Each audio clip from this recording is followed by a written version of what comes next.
దేవుని వాక్యాన్ని చదువుకుందాం. ఆదికాండము 26వ అధ్యాయం మొదటి వచనాన్ని, అలాగే 20 నుండి 22 వచనాలు, 3 వచనాలు, అలాగే 12, 13 వచనాలు కూడా మనం చదువుకుందాం. ప్రియులారా, అబ్రాహాము దినములలో వచ్చిన మొదటి కరువు గాక మరి ఒక కరువు ఆ దేశములో వచ్చెను. అప్పుడు ఇస్సాకు గెరారులో ఉన్న ఫిలిష్తీయుల రాజైన అబీమెలెకు నద్దకు వెళ్ళెను. 20 నుండి చదువుదాం. అప్పుడు గెరారు కాపురులు ఇస్సాకు కాపురులతో జగడమాడి, ఈ నీరు మాదే అని చెప్పిరి గనుక వారు తనతో కలిహించినందున అతడు ఆ బావికి ఏషెకు అను పేరు పెట్టెను. వారు మరి ఒక బావి త్రవ్వినప్పుడు దాని కొరకును జగడమాడిరి గనుక దానికి షిత్నా అను పేరు పెట్టెను. అతడు అక్కడ నుండి వెళ్లి మరి ఒక బావి త్రవ్వించెను. దాని విషయమై వారు జగడమాడలేదు గనుక అతడు, ఇప్పుడు యెహోవా మనకు ఎడము కలుగజేసి ఉన్నాడు గనుక ఈ దేశమందు అభివృద్ధి పొందుదుమనుకొని దానికి రెహోబోతు అను పేరు పెట్టెను. 12, 13 వచనాలు కూడా చదువుకుందాం. ఇస్సాకు ఆ దేశమందున్న వాడై విత్తనము వేసి ఆ సంవత్సరము 100 ఫలము పొందెను. యెహోవా అతనిని ఆశీర్వదించెను గనుక ఆ మనుష్యుడు గొప్పవాడాయెను. అతడు మిక్కిలి గొప్పవాడగు వరకు క్రమక్రమముగా అభివృద్ధి పొందుచు వచ్చే. దేవుడు తన పరిశుద్ధ వాక్కులను మనందరి వినికిడిలో దీవించి ఆశీర్వదించునుగాక. ప్రభునందు ప్రియమైన సహోదరులారా, ఆది కాండములో 7 భక్తులు ఉన్నారు. ఇంచుమించుగా 2350 సంవత్సరాల చరిత్ర ఆది కాండం మొదటి అధ్యాయం నుండి 11వ అధ్యాయం వరకు 2000 సంవత్సరముల చరిత్ర. కొంతమంది 3000 సంవత్సరాలు కూడా అంటున్నారు. 12వ అధ్యాయం నుండి 50వ అధ్యాయం వరకు ఖచ్చితంగా 350 సంవత్సరముల చరిత్ర. ఎందుకంటే అబ్రహాము మొదలుకొని అబ్రహాము యొక్క కుమారుడు ఇస్సాకు, ఇస్సాకు యొక్క కుమారుడు యాకోబు, యాకోబు యొక్క కుమారుడు యోసేపు యొక్క మరణంతో ఆది కాండము ముగించబడింది. ఆది కాండంలో 7 భక్తులు ఉన్నారు. మనం చాలా సందర్భాల్లో వింటూ ఉంటాం. మొదటిగా హేబెలు, హేబెలు తరువాత హనోకు, హనోకు తరువాత నోవహు, నోవహు తరువాత అబ్రహాము, తరువాత ఇస్సాకు, యాకోబు, యోసేపులు. ఒక ప్రత్యేకమైన అంశాలను గురించి ఆది కాండంలో ప్రతి ప్రారంభం రాయబడింది ప్రియులారా. అందుకనే దానిని ఆదుల కాండం అంటారు. ప్రభు యొక్క పని ప్రారంభం, సృష్టి ప్రారంభం, మానవుని ప్రారంభం, ఆరాధన ప్రారంభం, ప్రార్థన ప్రారంభం, పరిచర్య ప్రారంభం, వ్యవసాయం ప్రారంభం, ఇలా మనం చెప్పుకుంటూ పోతే అన్ని ప్రారంభాలు ఉన్నాయి. ద బుక్ ఆఫ్ ఓపెనింగ్స్ అంటారు అన్నమాట. ఆది కాండాన్ని ద బుక్ ఆఫ్ ఓపెనింగ్స్ అంటారు. మరొక విషయం మనం చెప్పుకుంటే పాప ప్రారంభము కూడా ఆది కాండములోనే ఉంది ప్రియుల. సరే, మంచిది. మనం చదువుకున్న లేఖన భాగంలో ఇస్సాకు అనేటటువంటి ఒక భక్తుడు ఉన్నాడు. అబ్రహాము యొక్క కుమారుడు. మనం బాగా ఎరుగుదాం. ఇస్సాకు జీవితంలో నుండి ఒక 3 శ్రేష్టమైన లక్షణాలను మనం బయటికి తీసుకొని మన ఆత్మీయ జీవితానికి వాటిని అన్వయించుకొని ఎలాంటి అనుభవాలు మనము కలిగి ఉంటే ప్రభువుకి ఇష్టముగా ఉంటామో, ప్రభువు మనలను ఎప్పుడు తన బలిష్టమైన చేతి క్రింద మనను దీవెనకరంగా వర్ధిల్ల చేస్తాడో, ఆశీర్వాదకరంగా. మనము తగ్గి ఉంటే, లేక ఆయన బలిష్టమైన చేతి కింద దేన మనస్కులమై ఉంటే ఆయన ఎలాగున వర్ధిల్ల చేస్తాడో అనే సత్యాన్ని ఈ రాత్రి మీతో పంచుకోవాలని నేను ఇష్టపడుతున్నారు. మీరు కూడా ప్రార్థనా పూర్వకంగా వినాలని మనవి చేస్తూ ఉన్నా. ప్రభునందు ప్రియమైన సహోదరులారా, మనం చదువుకున్నటువంటి 26వ అధ్యాయంలో 3 సంగతులు మీ ముందు ఉంచాలని ఆశపడుతున్నాను. నెంబర్ 1, గెరారులో ఉన్న ఇస్సాకు. గెరారులో ఉన్న ఇస్సాకు. నెంబర్ 2, 20 నుండి 22 వచనాలలో మనం చూసినప్పుడు గొడవ పడలేదు అంటే గొడవ పడని ఇస్సాకు. గొడవ పడని ఇస్సాకు. 26వ అధ్యాయం 12, 13 వచనాలలో మనం చదువుకుంటే గొప్పవాడైన ఇస్సాకు. గొప్పవాడైన ఇస్సాకు. ఈ 3 సంగతులను మన హృదయంలో పెట్టుకుందాం. ప్రభునందు ప్రియమైన సహోదరులారా, మనము జాగ్రత్తగా గమనిస్తే ఇస్సాకు జీవితంలో విధేయత కనబడుతూ ఉందండి. అంతే కదా? హేబెరులో ఆరాధన కనబడుతుంది, హానోకులో నడక కనబడుతుంది, నోవహులో మనం ఆలోచన చేస్తే పని కనపడతా ఉంది, అబ్రహాములో విశ్వాసం కనపడతా ఉంది, ఇస్సాకులో విధేయత కనపడుతుంది, యాకోబులో విజయం కనపడుతుంది, యోసేపులో మహిమ కనబడుతుంది అని చాలా మంది భక్తులు వివరించగా విన్నాం. కాబట్టి ఇస్సాకులో శ్రేష్టమైన లక్షణం ఏమిటంటే విధేయత, తను తాను తగ్గించుకోవడం. తను అబ్రహాముకు కలిగిన సమస్తమునకు వారసుడు. బంగారము వెండి ఉంది, దాసదాసీలున్నారు, గొర్రెల మందలు, గొడ్ల మందలు, గోవు మందలు, గాడిదలు, ఎన్నో ఒంటెలు ఎన్నో ఉన్నాయి. అబ్రహాముకి ఎంత ఉందో చెప్పాడు కదా ఎలియాజరు. దమస్కు ఎలియాజర్ అంటారు కదా, ఆయన చెప్పాడు కదా. ఏమని చెప్పాడు? అయ్యా, నా యజమానుని పరలోకమందున దేవుడు బహుగా ఆశీర్వదించెను. ఎంత ఆస్తి ఉందో ఆ సమస్తమునకు వారసుడు ఎవరు? ఇస్సాకు అనే సత్యం మనం ఎరుగుదాం. ఇంత ఉన్నతమైనటువంటి ఈ లోక సంబంధమైన ఆశీర్వాదం ఉంది, పర సంబంధమైన దేవుని యొక్క ఆశీర్వాద హస్తము ఇస్సాకు మీద ఉండగా, ఇస్సాకులో దాన్ని ఏమంటారంటే ఆ ప్రౌడ్నెస్, గర్వం ఇసుమంతైనా లేదు ప్రియులారా, ఇసుమంతైనా లేదు. Is very very humble person. He worked very humbly under the arms of Almighty. దేవుని యొక్క హస్తముల క్రింద చాలా విధేయుడుగా ఉన్నట్లుగా మనం చూస్తున్నాం. గెరారు వెళ్ళాడు అని రాశాడు. ప్రారంభ వచనంలో మనం చదువుకున్నాం. తరువాత వచనాల్లో మనం చూస్తున్నప్పుడు గొడవ పడలేదు, గొడవ పడగలడు, ఎదురు తిరగగలడు, గొడవ పడగలడు, శక్తి ఉంది అన్ని విషయాలలో. నీవు మా మధ్య గొప్పవాడవుగా ఉన్నావు, నువ్వు మాకంటే బహు బలము గలవాడవని అబీమెలెకు ఫిలిష్తీయుల రాజు చెప్తున్నాడు కదా. అన్ని రాజు యొక్క సాక్ష్యం, బహుబలము గలవాడు అని రాశాడు 18వ వచనంలో, లేక 16వ వచనంలో ప్రియులారా. కానీ అతడు గొడవ పడలేదు. అంటే అదే తగ్గింపు. అంటే ఎంత ఉన్నతమైనటువంటి స్థానంలో ప్రభు హెచ్చిస్తూ ఉన్నా, ప్రభు బలపరుస్తూ ఉన్నా, దినదినము తగ్గించుకుంటున్నాడు.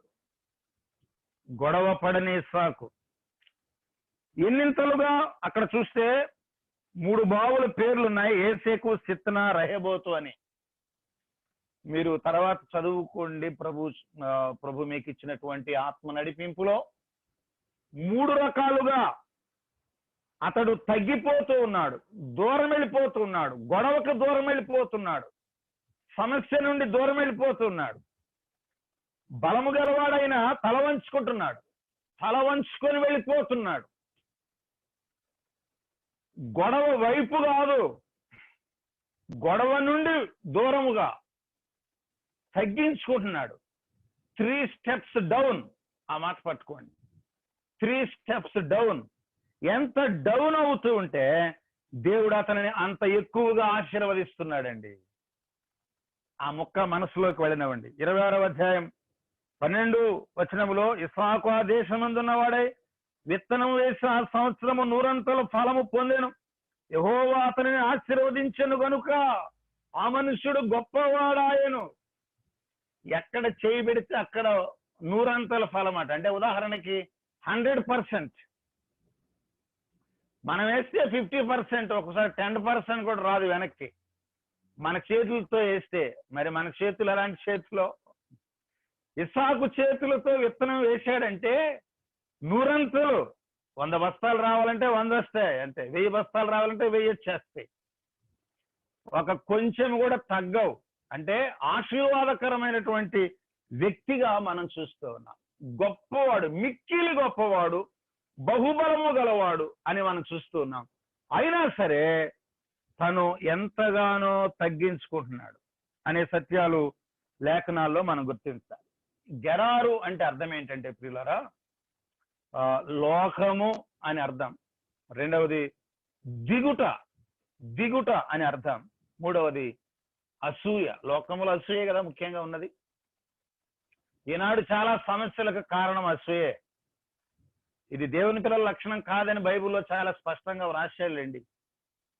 పగ వలన అసూయ లేఖనాల్లో స్పష్టంగా చెప్తున్నాడు. యెహెజ్కేలు గ్రంథం 35లో 11వ వచనంలో సూర్యుని క్రింద అసూయ ఉన్నదని ప్రసంగి గ్రంథం 9వ అధ్యాయంలో 6వ వచనంలో చెబుతూ ఉన్నాడు.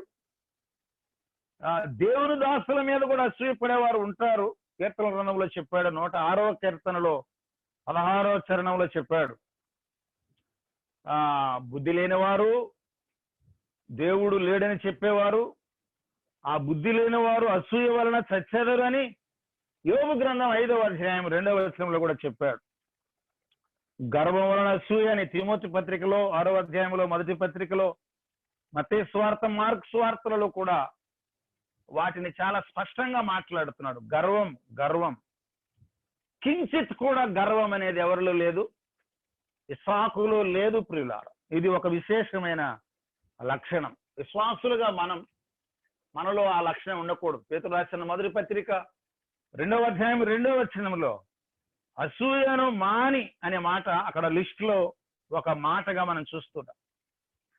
అసూయ ఉంటే శరీర సంబంధమైన మనుష్యులమే అని కొరింథీయులకు రాసిన మొదటి పత్రిక 3వ అధ్యాయం 3వ వచనంలో చెప్పాడు.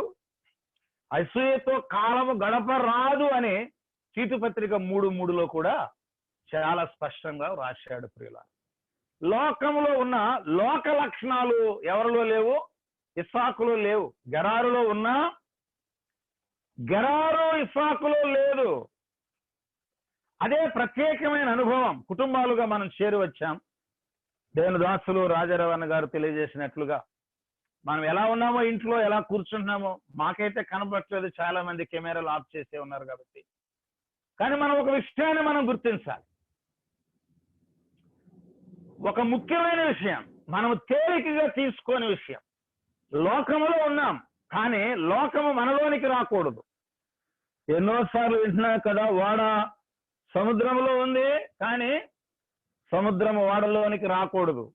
వస్తే వాడ మునిగిపోతుంది. ఈ సత్యాలు మనం ఆలోచన చేస్తూ ఉన్నప్పుడు ఇస్సాకు గెరారులో ఉన్న గెరారు లక్షణాలు ఏమీ లేదు. అసూయ లేదు, పగ లేదు. తను తాను తగ్గించుకుంటున్నాడు. దేవుడు ఎంత హెచ్చిస్తూ ఉన్నా తను తాను తగ్గించుకుంటూ ఉన్నట్లుగా మనం చూస్తూ ఉన్నాం. గొడవ పడేవాడుగా మనకు కనబడుతూ ఉన్నాడు. జగడం ఎలా వస్తుందో కూడా చెప్పాడు కదా సామెతల గ్రంథంలో 3 మాటలు. 10వ అధ్యాయం 12వ వచనంలో పగ కలహమును రేపును, 13:10లో గర్వం వలన జగడము, 26:20లో కొండెవాడు వాడు జగడాన్ని చల్లార్చడంట, బాగా మంట పెడతాడు.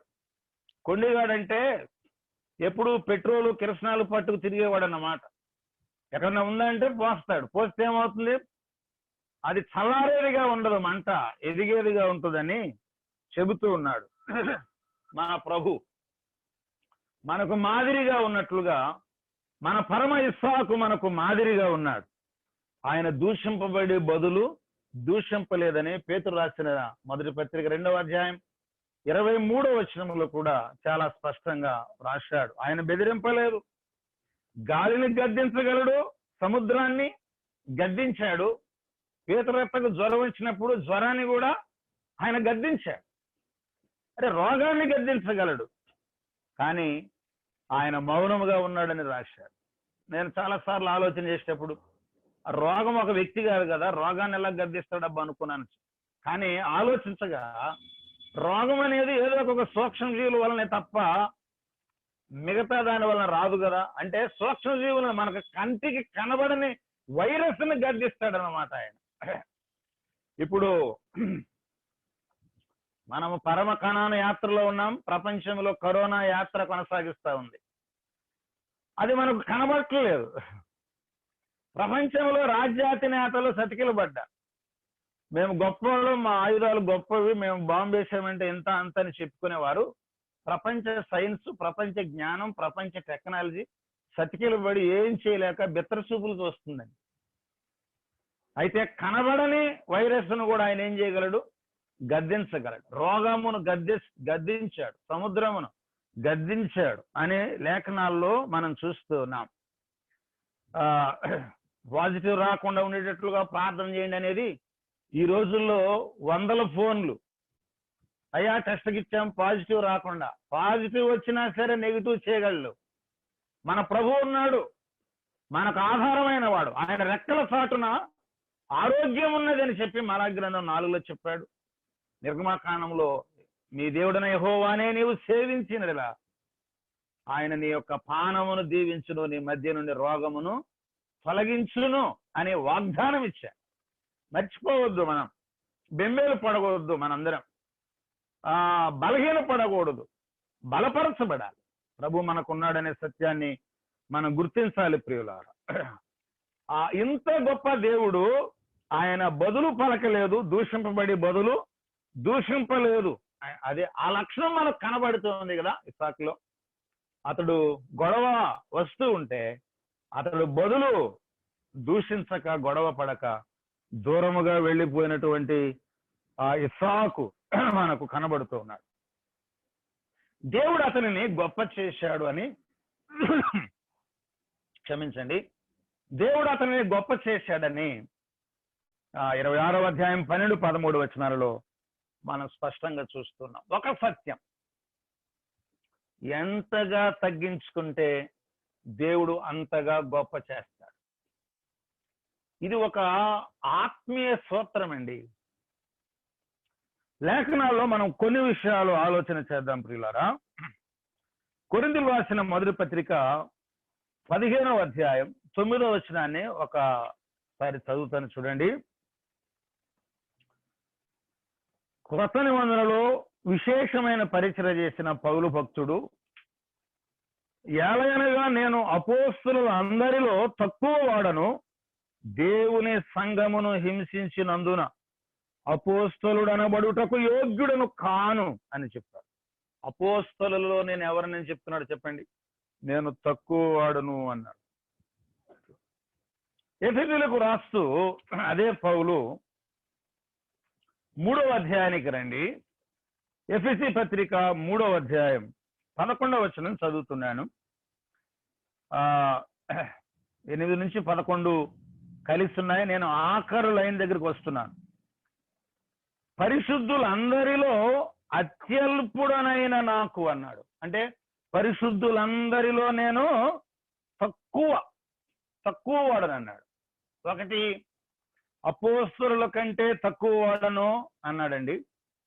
రెండవది, పరిశుద్ధులందరికంటే నేను తక్కువ వాడను అన్నాడు.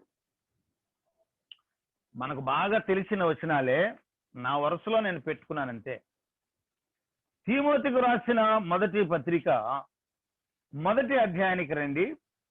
15వ వచనంలో, పాపులను రక్షించకు క్రీస్తు యేసు లోకమునకు వచ్చిన వాక్యము నమ్మదగినది, పూర్ణాంగీకారమునకు యోగ్యమైనది ఉన్నది, అట్టి వారిలో నేను ప్రధానుడను అని చెప్తున్నాడు.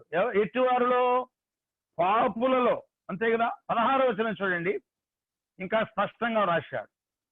యేసుక్రీస్తు తన పూర్ణమైన దీర్ఘశాంతమును 3వ లైన్లో ఆ ప్రధాన పాపినైన నాకు అన్నాడు. అంటే పాపులలో నేను ప్రధాన పాపిని అన్నాడండి. ఇప్పుడు చెప్పండి, అపోస్తలుడైన పౌలు తగ్గించుకుంటున్నాడా, హెచ్చించుకుంటున్నాడా? తగ్గించుకుంటున్నాడు కదా. ప్రారంభంలో అపోస్తలుల కంటే తక్కువ వాడని అన్నాడు, తర్వాత ఆలోచన చేస్తే పరిశుద్ధుల కంటే తక్కువ అన్నాడు, తర్వాత ఆలోచన చేస్తే అసలు పాపులో ప్రధాన పాపిని నేనే అన్నట్లుగా దినదినము అతడు ఎదిగే కొద్దీ ఆత్మీయంగా ఎన్నో నష్టపరుచుకున్నాడు. పెంటతో సమానంగా మనం ఎరుగుదాం. ఆ దినాల్లో పౌలు యొక్క తండ్రికి 3 వాడలు ఉండేవి. ఆ దినాల్లో ఆస్తే 20 కోట్లు, ఈ దినాల లెక్క కాదు. అంటే మా ఊరు నుండి మీ ఊరు వరకు కనపడిన మొత్తాన్ని కొనుక్కుంటా వచ్చామనుకోండి, రాజమండ్రి బ్రిడ్జి కూడా కొనేసినా డబ్బులు బోళ్ళని మిగులుతాయి. కోటేశ్వరుడు అన్నమాట. అయితే వాటన్నిటినీ పెంటతో సమానముగా ఎంచి ప్రభు కొరకు అతడు తన ఆత్మీయ జీవితాన్ని కొనసాగిస్తూ ఉన్నాడు. తన జీవితంలో నేను ఎంత ఉన్నతుడిని అని చెప్పుకోవటం అనేది కూడా, నేను ఏపాటి వాడిని అని చెప్పుకోవడంలో ఆశీర్వాదం ఉంది. మనం తగ్గించుకోవడంలో, ఏ స్థలంలోనైనా సరే మనల్ని మనం తగ్గించుకోవడంలో ఆశీర్వాదం ఉంది, ఆధిక్యత ఉంది. ముందుగానే విందులో కుర్చీ మీద కూర్చుంటే మరొకరు వచ్చి నువ్వు లెగమని చెప్తే అవమానం కదా. ముందుగానే నువ్వు క్రింద కూర్చొని ఉంటే ఆ విందు యజమాని వచ్చి నిన్ను పైన కూర్చోమన్నప్పుడు అందరు ఎదుట నీకు గౌరవం కదా అనేటటువంటి ఆ ఉపమానాలు కూడా బైబిలులో చాలా తేటగా ఆత్మదేవుడు మనకు పాఠంగా వ్రాయించాడు. అవును ప్రియమైన సోదరి సోదరులారా, మనము తగ్గించుకోవట అనేది చాలా ముఖ్యమైన సంగతి. మనం ఎంత తగ్గించుకుంటే మన ప్రభు అంత గొప్పగా కనబడతాడండి.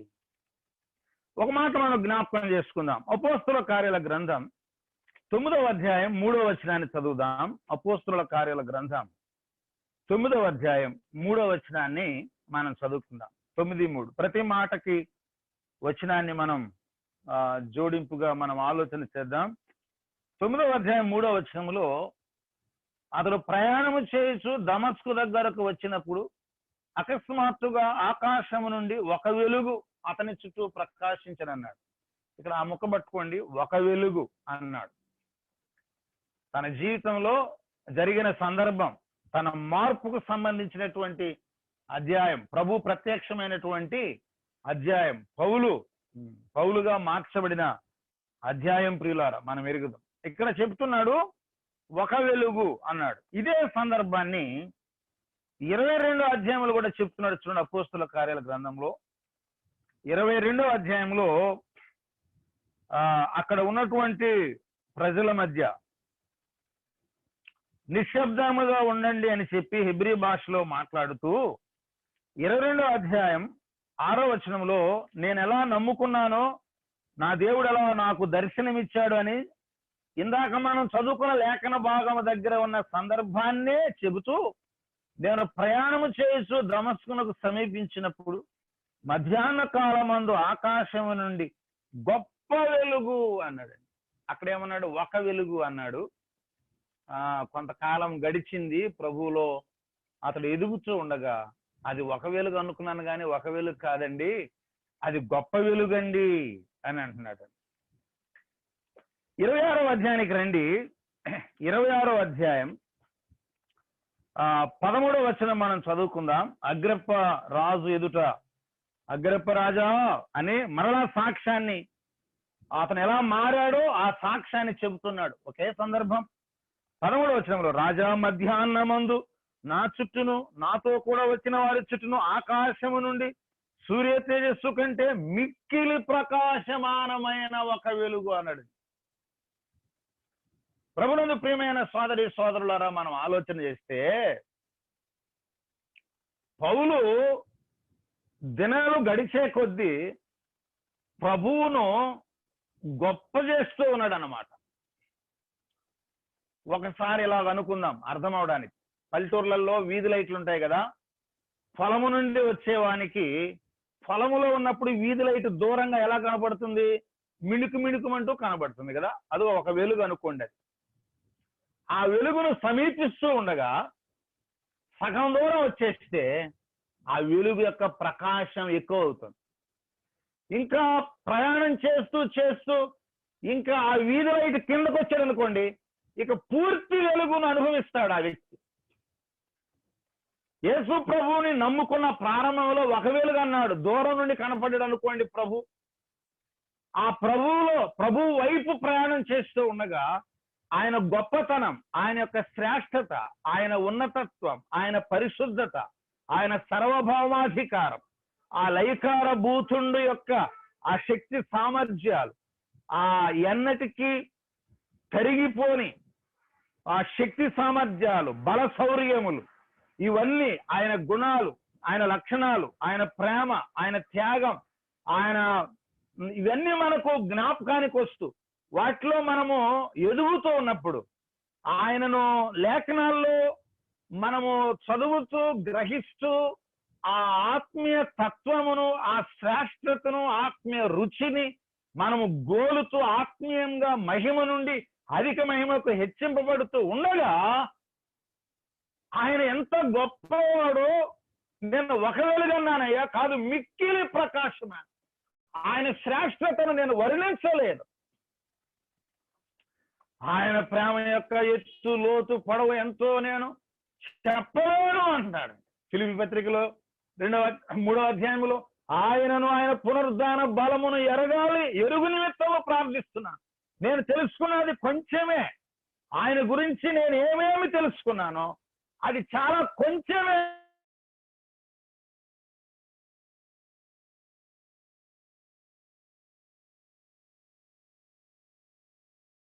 తేటగా గుర్తిస్తూ ఉన్నాం ప్రియమైన సోదరి సోదరుల.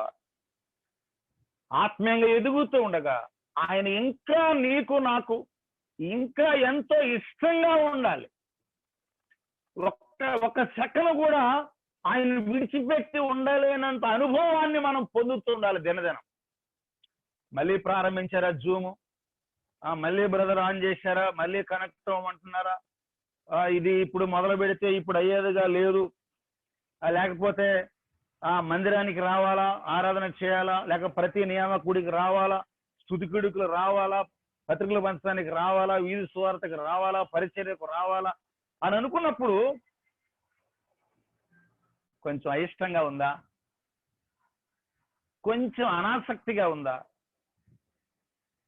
హృదయంలో ఏదో ఒక నిర్లిప్తత అంటారు కదా, ఆ నిర్లిప్తత ఉందా అంటే మన విశ్వాస జీవితంలో లోపం ఉంది అని ఇంకెవరూ చెప్పక్కర్లేదు.